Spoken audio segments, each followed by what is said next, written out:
আসমুন খালের দুপ্রান্তে মুখোমুখি হয় আইয়ুবী এবং ক্রুসেডার সৈন্যরা। ক্রুসেডাররা বেশ কবার কাঠের সেতু নির্মাণ করে খাল পার হওয়ার চেষ্টা করলেও আইয়ুবীদের তীব্র গোলাবর্ষণে সে চেষ্টা বারবার ব্যর্থ হয়।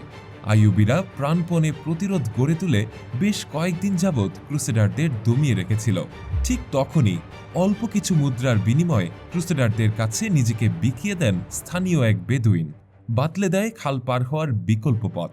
সেই পথের সন্ধান পেয়ে রাজা লুইয়ের ভাই রবার্ট আর্তোয়া ও ইংরেজ নাইট উইলিয়াম তাদের সম্মিলিত বাহিনী নিয়ে ঢুকে পড়েন মিশরের মূল ভূখণ্ডে। মানসুরা থেকে 2 মাইল দূরে জাদিলায় অবস্থিত আইয়ুবীদের একটি সৈন্য শিবিরে অতর্কিত হামলা চালান তারা। সেনাবাহিনীর সর্বাধিনায়ক আতাবে আমির ফখরুদ্দিন তখন সেখানে অবস্থান করছিলেন। নাইট ক্রুসেডারদের অতর্কিত হামলায় তিনি সহ বহু আইয়ুবী সেনা প্রাণ হারায়।